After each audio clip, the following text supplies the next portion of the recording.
The Spam Song. Why on earth does anyone bother with these old relics? The High Mech asked.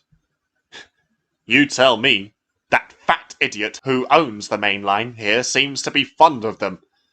But here we are in a museum surrounded by them, stated 199. At least on our heritage line, we have no steamers at all.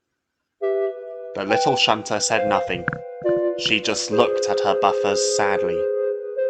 D7102 seemed to notice this. Well, don't count your chances here, little mate. I'm going to be back on mainline trains while you'll be rolled onto the scrap heap in the process. Perhaps I can still show the fat imbecile what reliable diesels like us, not you, can do. Truer words never spoken, agreed 199. I am far more reliable than you 9556, stronger and more efficient. Don't bother crying, because no one is coming to your rescue now, not even a smelly old steam engine. Funny then that you were once rescued by a smelly old steam engine, isn't it, Spamcan? Retorted Diesel as he pulled up alongside them. What? Exclaimed 199. He couldn't believe his ears. You! He snapped. What are you doing here, traitor? I am being useful, unlike the two of you. Leave her alone, Diesel barked. Fat chance of that, you pathetic black lump, argued 7102. The insults flew back and forth, and soon the yard was full of loud voices. Angry passengers waited at the platform for Diesel to come back for them, and some of the Fat Controller's engines stopped to listen, but none of the Diesels noticed. At last, the manager burst out of his office, followed by the Fat Controller. That's enough, all of you, barked the manager, running towards them. But instead of silence, Diesel, 199 and 7102 all rounded on the two men, each engine trying to give their side of the affair. Silence! Shouted the Fat Controller. The engines fell quiet. Thank you, Sir Stephen, said the manager. Now we don't have time to listen to any arguments. Diesel, your passengers are waiting. Go and take them, please. I will talk to you later. He turned on his heel and walked away. I am surprised at the three of you, exclaimed the Fat Controller. I do not expect such foul language from my engines. If you are quite content to exchange insults with another engine, I shall not want you on my railway. You are all here on trial. Do not risk your chances. You especially, 199. Don't think I don't know about what happened when you first came. I still have to decide which one of you I shall keep. Now, here are your orders. D9556, I need you to arrange some trains in the yard. Doc and Henry shall help you. Off you go, please. The little Diesel rumbled sadly away. The Fat Controller turned to the other two engines. D7102, there is a passenger train to Aylesbridge waiting for you at the platform, he continued. D199, you are to take some empty china clay wagons to the docks at Brendam. Bill and Ben will pick them up from there. He turned on his heel and walked sternly away. But when he wasn't looking, a smile crept across 7102's face. She whispered to 199. Are you thinking what I'm thinking? She said. I certainly am, replied 199. D9556 was just arranging a train with Duck when 199 rolled in. His face was in agony. Duck was taking on water at a nearby column and so didn't notice. I can't move any further, he groaned. 9556 stopped. What's the matter now? She stammered. I can't take my train, 199 wailed in mock pain. What train? Asked 9556. That train of empty china clay trucks. It's for a very important delivery. I don't believe you. Do I look like I'm lying? Protested 199. Then his expression softened. Please help me. It will impress Fat Hat if you do. 9556 looked at both him and the long train. She sighed. Her driver spoke to the yardmaster, who agreed to it. None of them noticed Boko as he entered the yard. That's funny, he remarked. I could have sworn old Spamcan was just fine when I saw him arrive in the museum yard. What? Duck asked. He looked behind him, and his face ran pale, as a cold feeling of dread spread through his boiler. There was 9556, rolling away with the trucks, while 199 sat in the siding, a contented look on his face. Not again! He's meant to be taking that train, Duck exclaimed. He and Boko looked at each other. I'd better tell the Fat Controller about this, said Duck. And I'll tell the harbour master, agreed Boko. Meanwhile, 9556 took her train gently along the main line. The trucks came quietly, the sun shone, and the birds sang. But 9556 was tired. She only had a little fuel tank and had not had a chance to refuel before she took the trucks. She moved on for as long as she could, but at last her tanks ran dry, and she stopped just before the points leading to the clay mines. Her driver ran towards the signal box to explain everything to the signalman. He returned red in the face and very cross. That wretched Spamcan! He's just been inspected and the fitters can't find anything wrong. He's had us all fooled. 9556 felt ashamed and bemused. I'm sorry, she whimpered. I only wanted to help. It's not your fault, old girl, the driver smiled. You were only trying to help. I just wish I filled you up with fuel, that's all. Anyway, the China Clay Company has just sent 2 engines to help us to the docks, so there's no harm done. As he spoke, the sound of 2 shrill whistles could be heard in the distance, and 2 yellow saddle tank engines puffed up on the other line. So this is the diesel that needs rescuing, Bill, said one. It certainly looks like it, Ben, said the other. The twins wanted to tease 9556 about failed diesel engines, but one look at her face told them that it would be unkind to do so.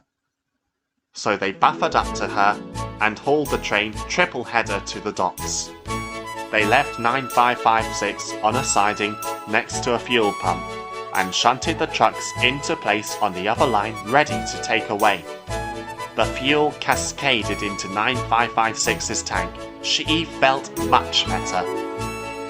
Once Bill had coupled a brake van to the train, he ran around to the front to join Ben at the head of the train. What was the matter back there? Ben asked. You look very sorry for yourself back there, Bill added as he was coupled to Ben. 9556 explained everything. A mischievous look crossed the twins' face.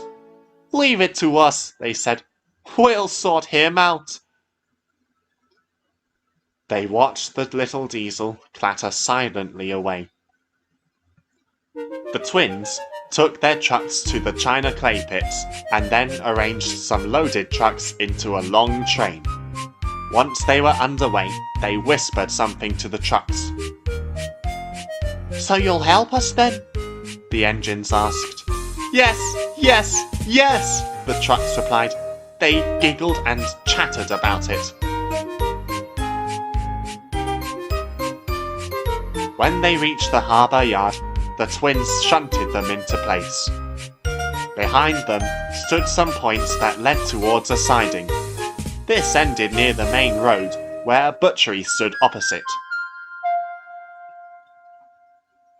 As Bill took his place in front of the trucks at the far end on the opposite side of the siding, Ben called up to the signalman, whose box stood some distance away from the siding, that he was going to fetch some more trucks from the pit. He asked the signalman to change the points from the siding to allow him on the up line. The signalman, suspecting nothing, agreed.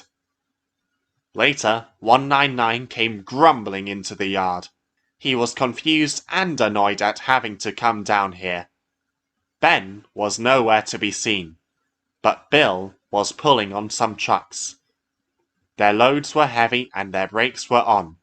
Sparks flew from his wheels as he panted and gasped. "I believe I was sent here for a very good reason," 199 demanded.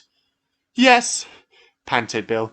"Can you please shunt these trucks to the ship? They're far too heavy for me." "Well, I suppose I must. At least I can show everyone just how strong I am and how out of date you steamers are," exclaimed 199. "Says you. I hear the mainland's largely electric now, eh, Spamcan?" retorted Bill. That made 199 crosser than ever. "Just get out of my way, you useless yellow lump," he snarled. "As you wish," Bill said sweetly. This was the signal for the trucks. Without anyone noticing, they released their brakes. 199 snorted crossly as he buffered up to them. Bill puffed quickly away. The trucks followed 199 smoothly as he clattered over the points. Then came the blast of a whistle. Acting quickly, the signalman set the points as Ben puffed through with some more loaded China clay trucks. But 199 was still moving. He hadn't expected this. He set his brakes hard on, but the weight of the trucks pushed him forwards. The buffers came ominously closer. He smashed through them, ploughed through the road and demolished the front of the butchery, which stopped him in his progress. No one was hurt. The customers had run out of the shop while the butcher took cover behind his counter. But 199 was bruised, battered, and covered in meat. The signalman, realizing what he had done when he heard the commotion, telephoned for a breakdown crane, while the butcher gave his opinions of 199 directly to him in a very loud voice. Boko shunted the breakdown train into place. The Fat Controller stepped down from his cab and watched the rescue operation. He strode over to what was left of the butchery. After apologizing to the butcher for the damage and promising to help cover the costs for repairs, he spoke sternly to 199. "So, this is how you go about your trial period. First you trick 9556 into doing your work, then you sit around doing nothing, and finally you destroy a shop." 199 looked at him confused. "Where is 7102? he asked. "Taking her passengers and proving herself to be really useful, which is more than can be said for you," scolded the Fat Controller. 199's eyes flared up. What? He exclaimed. I've heard enough, the Fat Controller continued. "You shall be mended at the works and then put on the out-of-use line until I can send you back." Meanwhile, Boko had lifted the trucks back onto the rails and took them away. Neither they nor their goods had been too badly damaged. "You've done it now," he told the twins. They felt guilty almost at once, until he gave them a cheeky wink. He didn't much care for 199's attitude towards the other engines either. As the Fat Controller walked towards them and advised them to inform him next time a similar event happened, everyone could hear the trucks singing and laughing. The song grew louder and louder, and soon could be heard everywhere across Sodor. Spamcan, Spamcan, Spamcan, Spamcan, Spamcan, a shop he'll smash. Spamcan, a shop he'll smash. Spamcan, a shop he'll smash. Spamcan, a shop he'll smash. Spamcan, a shop he'll smash. Spamcan, a shop he'll smash. Spamcan, a shop he'll smash. Spamcan, a shop he'll smash.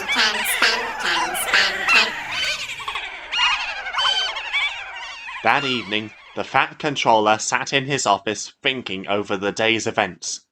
It had not all gone well, considering the recent accident involving 199. But something the Diesel had said puzzled him.